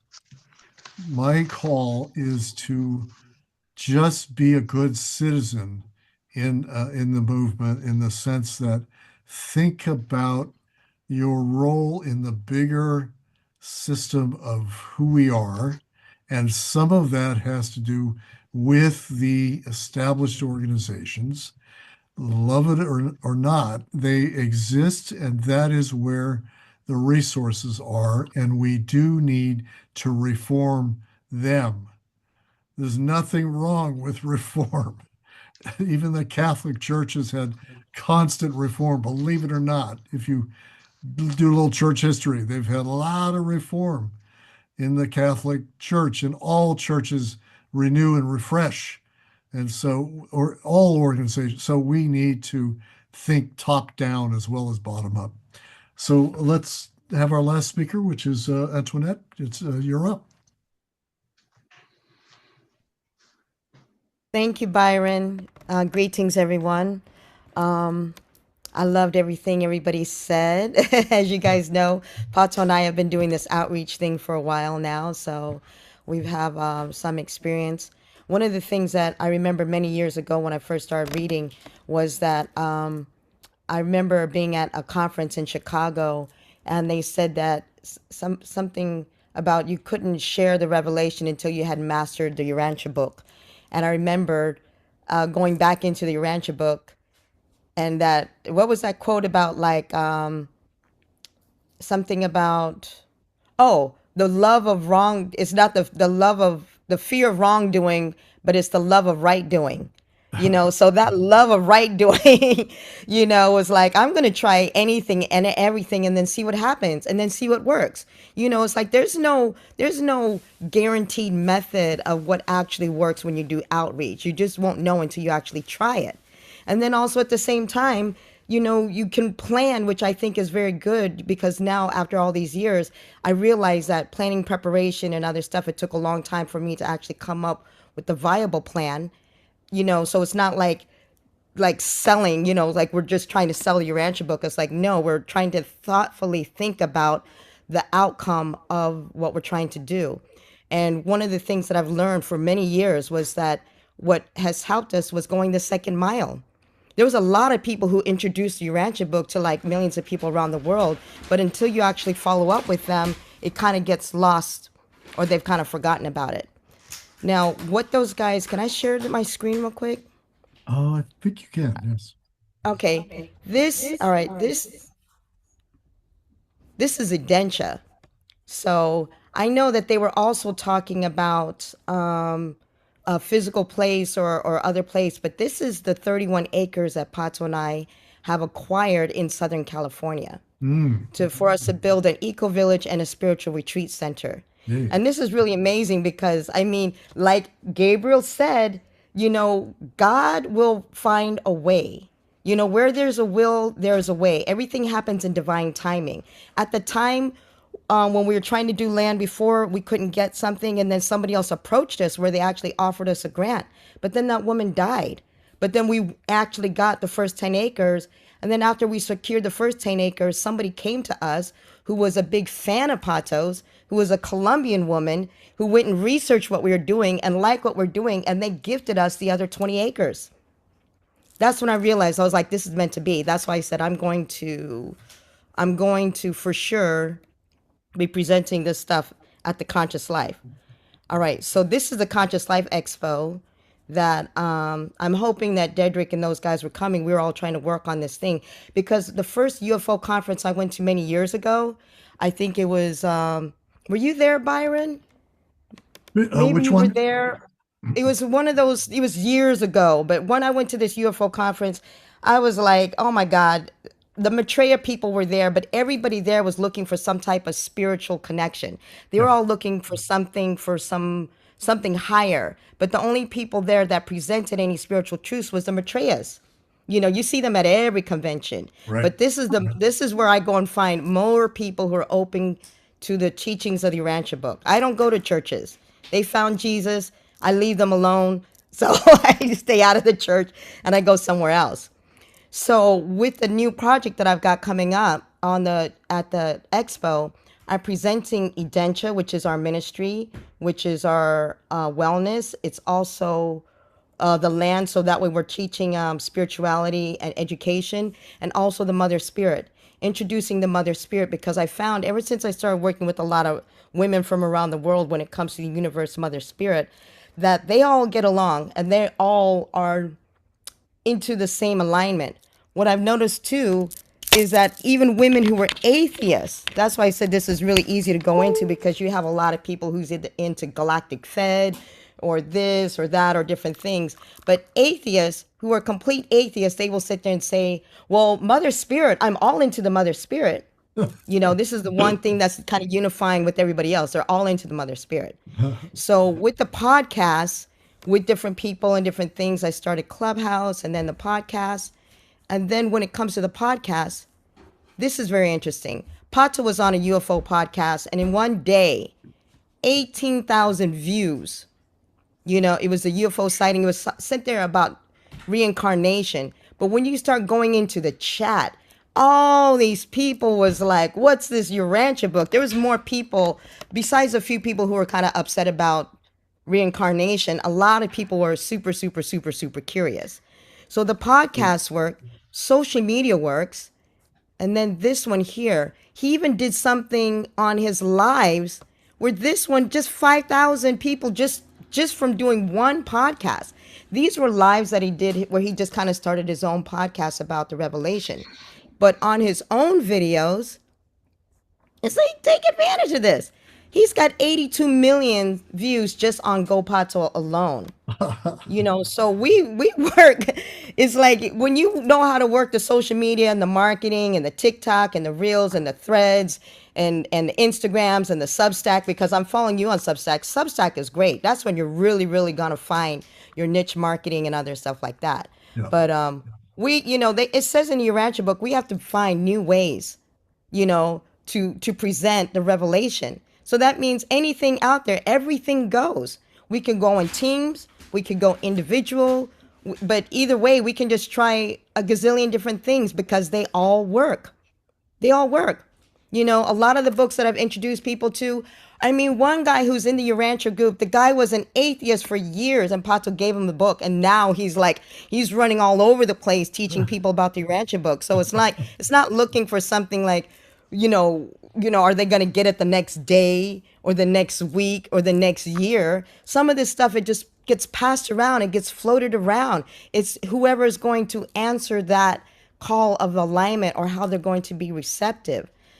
So I agree with what everybody's saying, and I think all of those ideas work. And then if we all really just kind of come together, but most importantly, the unification, because if people are looking outside and they're looking at us and they're seeing all the organizations just kind of like not in support of each other, that's a turnoff for a lot of people. But when I approach them, I tell them, this is from Truth Book, this is from Jasonian, this is from Association International, from the foundation. I try to present something where all of them can kind of get behind and get on board with. So young people, yes. Women, definitely. Social media, marketing. Yeah, and investing in marketing and having a strategy is a good thing. It'll work. Watch what happens. You watch what I start doing this year. You guys are all going to want to jump on board. And you're all welcome. Okay. Lovely. Thank you so much. That was really inspiring. Everybody, well, we're at the end of that segment. We don't have much time, maybe no time at all. But if you have stamina, there's one more part, which is best solutions part. And just a few sentences and phrases or a phrase, if you want to shout it out, go for it to close this. And my solution idea, as you know, is, and I'll just shout it out, is to have some kind of constitutional convention, something like that, which is invited, everyone who is in leadership is invited from all walks of life in the Urantia movement to confer on a master plan that we put together, which is a coordinating plan. It's not competing with each other. It's how do we put it together so we're not duplicating efforts, so that when people come to us, they don't see a bunch of fragments and they don't want to fund it because it's not put together yet. So this is my solution. My solution is top-down governance, holistic, federated. We should not have 3, 4 organizations doing the same thing. It very confusing. So there you go. Who's next? There's a lightning round. Who's next? Who's got something? I do. Go for it. I'm applying to the seminary, so I'm going to be into the religious side, and I'm happy to be involved in any projects. Thank you, Charles. Charles. Charles is applying to the seminary I went to in New York City, and trying to support him. And everybody send your prayers to Charles Linner to get into that place. It's just the right place. And I did introduce the Urantia book to some people there. That was kind of a first. So go for it, Charles. Who's next? Let's say Jack Miller. Haven't heard from you, Jack. And then Bob DeBold. If we keep throwing cups of water into the pool, we'll fill it up. So keep your efforts out there, keep going. I've chosen to teach the Urantia book through water as part of a metaphor. I've written a couple of books on it now. I'm posting every day. Today I got 3,000 views, the first time I've ever got 3,000 views 2 days in a row, and it's starting to grow rapidly. For a while, I got very frustrated because things weren't growing the way I'd like to see them growing, and I'm still a little frustrated, but I'm not going to give up because I know that if I keep putting water in the pool, it's going to fill up. Thank you very much. Bob DeBold, you're next. Sure. I just like to say I'm going to use the word and. I like, Gabriel, I like what you said there, that all of these ideas are really great. Byron, thanks for inviting me. Everybody that I'm seeing here has been doing something. And 82 million views kind of gets my attention. So I'll leave it at that. Thank you very much. Anybody else? Come on, just blurt it out. All right, for blurting it out, then real quick, back to the youth. I had my hand Yes. raised. I'll put it down. But Yes. I missed that. And then Halbert after. like, I don't want it to just divert into a tangential conversation. What you were talking about, confederation. We're custodians of the fifth epochal revelation that is going to be a 1,000-year mission to change the planet, and we need to be serious about it. And it is kind of confusing how there's multiple organizations. But let's take the United States as an example, and I said it before.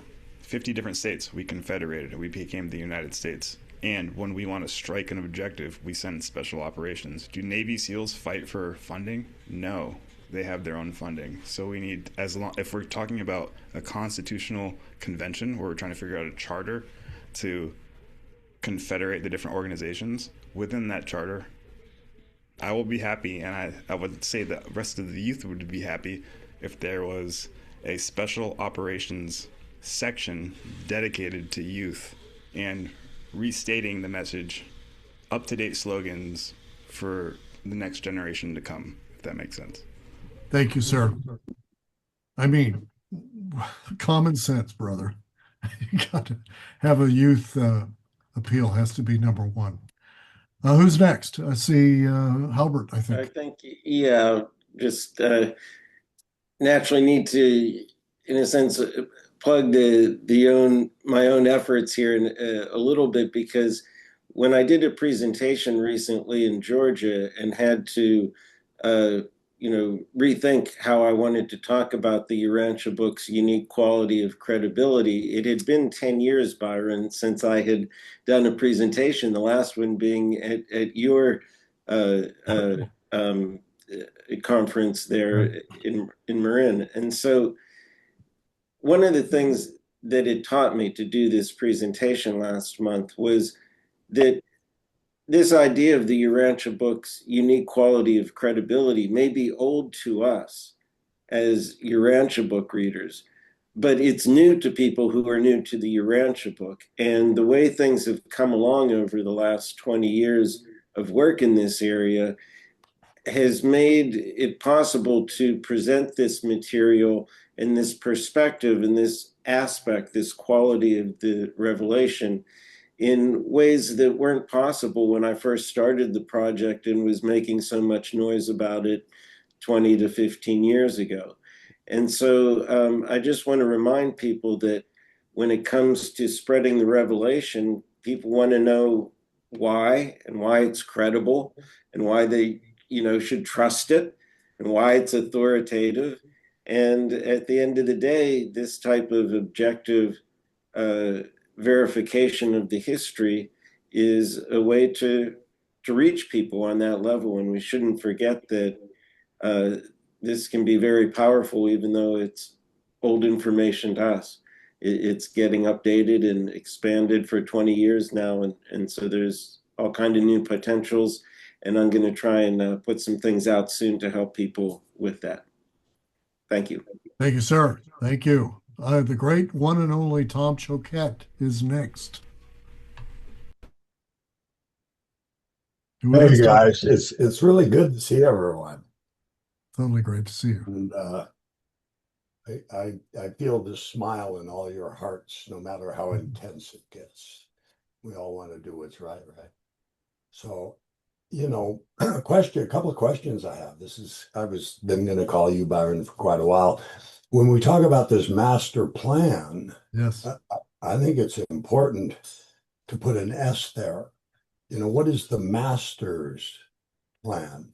So not only is the master's plan part of the master plan, the our guys, our forebearers, the men and women that brought us this wonderful revelation, and the purpose of the brotherhood is to get the teachings of the Urantia book out and to get the teachings of Jesus out. That comes on real strong. A lot of the stuff that we've picked up is cool. It's all cool. But what we haven't tried is to get the teachings out, because to get the teachings out, we have to live the teachings. Otherwise, we're hypocrites, right? Right. So we've got to be loving everybody. We got to be forgiving and promoting peace. We've got to be non-judgmental. And I can't say much. We'll be able to soon on social media. But there's a small group of us that have been proclaiming the gospel, which is love everyone, God's love.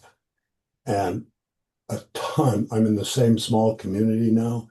I know a ton of people. People ask questions all the time. People want to know what love's all about. Love's all about God. So I won't get on that, but I think it's important for you to add what the master's plan, if we want success as organizations, whether it's the foundation, UAI, or the Brotherhood, the fellowship, we need to embrace the master's plan, and we have avoided it for what, 60 years, 70 years, 500 years, I don't know. Love you, thank you. It's Thank really you, good Tom. to Great see to talk to everybody. you. And if anybody wanted to embrace and promote the master's plan, I would jump on board and help. And I know several others that would. So anyway, love you all. It's great to see everybody. Thanks Love for you your too, Tom. Great to see you. I want to suggest to anybody that's interested in that topic, Jeff Wattles wrote some very important short treatises. You may know this pamphlet's called "Sharing the Urantia Book According to Its Teachings." Sharing the Urantia Book according to its teachings, and you will find it online. And he says the master's plan for spread of the teachings and he has all these fabulous quotes. The best you could find. He spent, a lifetime on this, really. That he says, for example, don't take somebody inside the temple until you have first shown them the temple. Don't introduce, in other words, don't introduce somebody to the riches of the Urantia book until you've shown them kind of the exterior of this. What is it from the outside? And so don't mystify them with things over their head until they've been introduced. Also, that also means if you're not born of the Spirit, you're not really ready. And that's why we need ministers to bring people to the Spirit. That's part of the master's plan.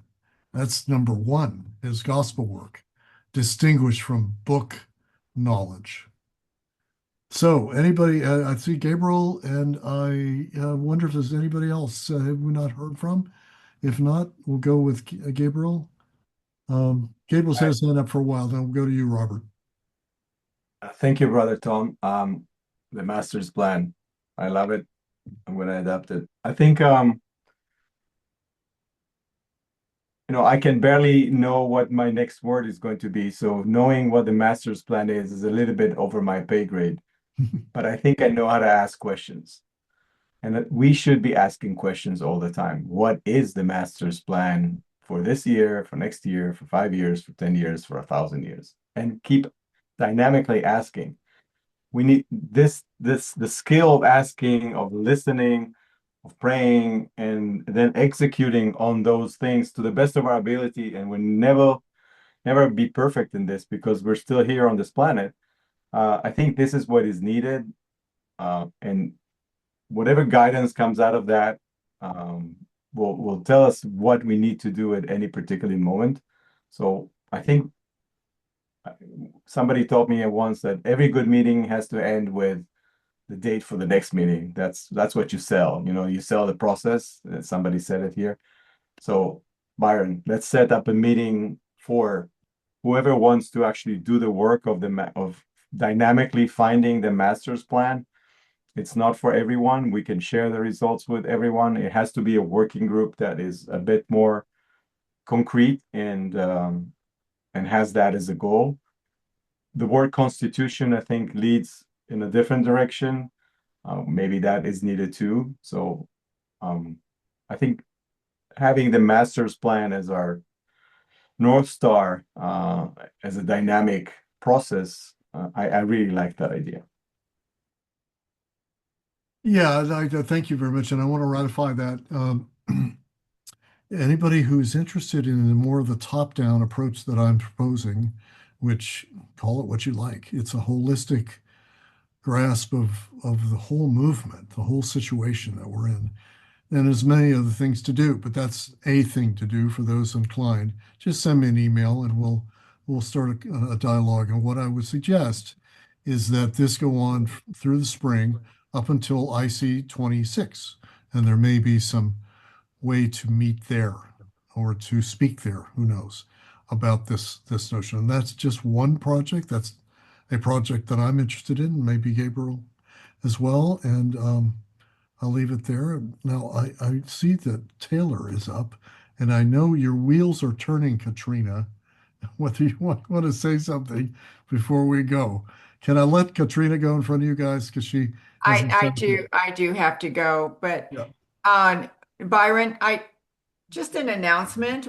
We are holding a conference about angels here in San Antonio over the Jesus birthday weekend, and it's going to be very exciting, a day with the angels. And so we are going to have lots of opportunity for people to share their experiences, whether it's discussions with angels, gods, midwayers, Byron, ETs. I don't know where it's going to go, but it's going to be a very loving, interesting conversation we're going to have.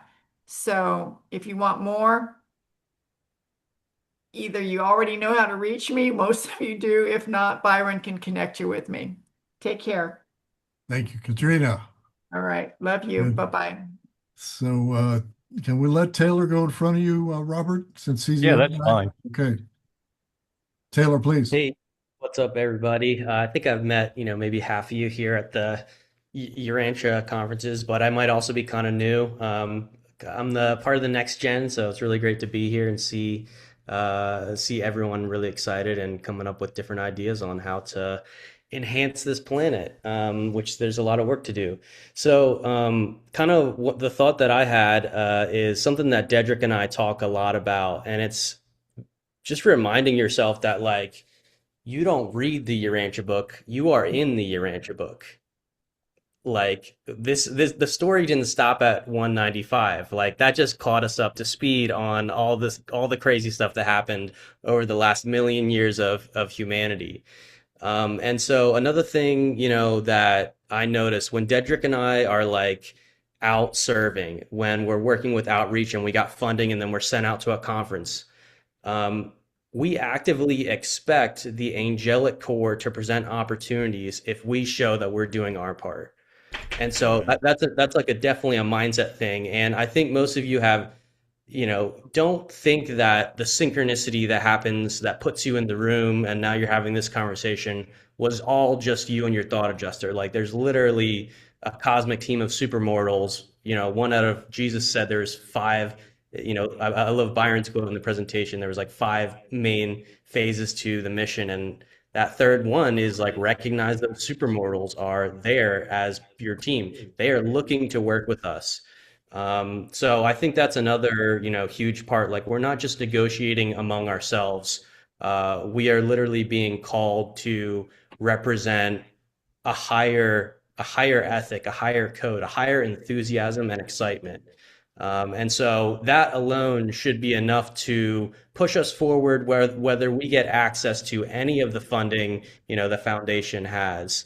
The fact that you can work with these supermortals, aliens, angels, extraterrestrial beings, that should excite you more than anything else. So that's what I have for you. Thank you. Well said. We've got continuing hands going up, but we got to close up. I'm going to ask for Robert and then probably end with Rick Lyon. Okay. Go I just had a couple of points. One of them is shortly after I read the Life and Teachings of Jesus in the Urantia book, I was going to what was back then called a charismatic church, and I used to watch the news and all of these different competing non-denominational churches were going to go to some major summit where they were going to come up with a concise statement about what is the gospel. And they failed. It was kind of an embarrassment for them. But ever since then, I've been thinking about really compact, concise ways to introduce the Urantia papers to somebody. We'll call it the elevator speech for those of us who are crass commercial types that are in sales and marketing. And so I've just gotten into the habit of calling it a compendium with revelationary qualities, or the best synthesis of science and philosophy and religion that I've ever read.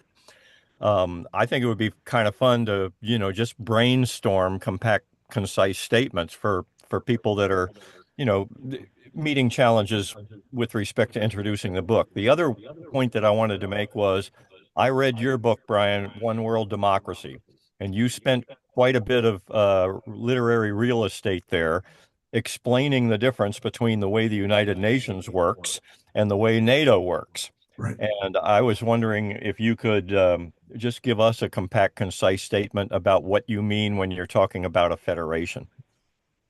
For the Urantia movement? Yes.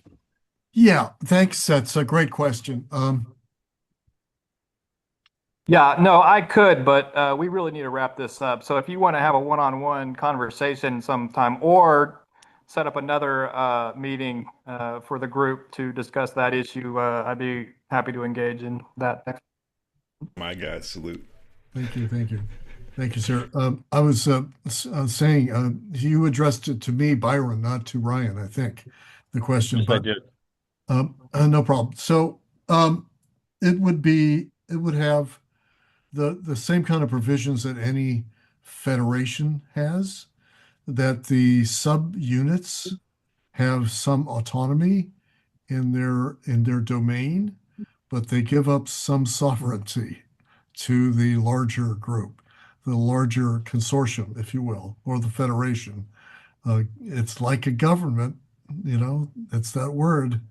And we already have government in the fellowship. We have a general counsel. So what's wrong with that? There's nothing wrong with having a decision-making body. We're just saying that I'm not proposing fusing these organizations. They can continue as they are, but give up sovereignty. And so a short constitution would describe how that would work, and you could just pull from the US Constitution. Thank you much. Things like that. So that's the idea of having, really a constitutional convention. And you can use more poetic words than that if you want. So I'm going to stop there and see who else we have. Rick Lyon, maybe to close out. Go for Rick.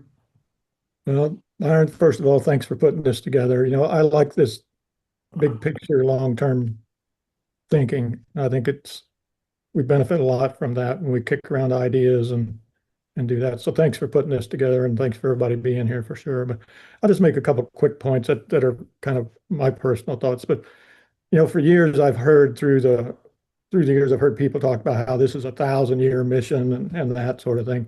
And I worry that 1,000-year vision creates a sense of procrastination of people supporting different things. Well, we know it's not going to fail, and we know it's for 1,000 years, so there's no real sense of urgency to support what is going on today. So I worry about that. But for me, this isn't a 1,000-year mission. This has been a 73-year mission, and probably I've got less than 10 years to do whatever I'm going to do from now on. So I'm not really sure what my point is with that, other than just to say that at my age, there's a sense of urgency about what we're doing. So that sort of thing. And then just final point I'll make is like on the concept of marketing. I've said this a lot with the Center for Unity stuff, is that, people don't like the aspect of promoting or marketing what we do, but people cannot benefit from this revelation. They can't benefit from the services we provide unless they know about it. And that's what marketing really is. It's telling people what we're doing, what's available, how we can help them, how this revelation can help them. And so I think that's an important part of the marketing aspect of just telling people what we're doing, and so they can benefit from it. That's it. Okay. Thank you. Thank you. And Lynn, I kind of see your hand sort of half up there. No? Okay. But Lynn is one of the best marketers I know, and a terrific support to me. All of you have been terrific supports to me and to this work. So thank you for coming. I want to add a few closing comments. We didn't talk about the number 5 item too much. So I want to remind people that the celestials do speak to us when we ask them. And there are methodologies for making celestial contact more reliable. Contact me to find out. That should be known. And the history of our movement started with telepathic contact with celestials in the early days. Some of it was mind to mind, some of it was auditory. That's what they did for 20 years plus.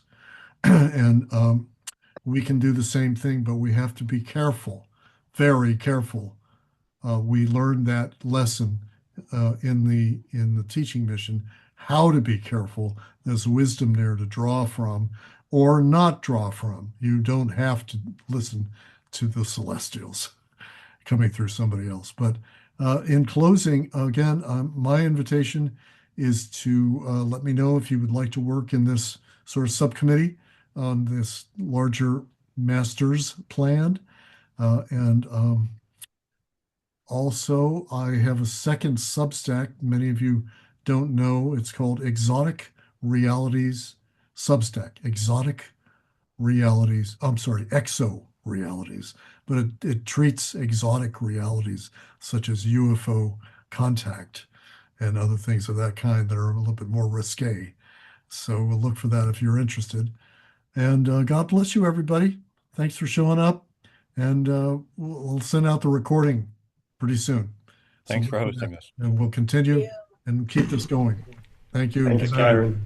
Everybody, guys, peace out. Thank you. All the best. Thank you. Goodbye, everyone. See you guys at Conscious you. Live. Come and join me. Thank you, speakers, for speaking, and all of you for being here. Good night. Good night.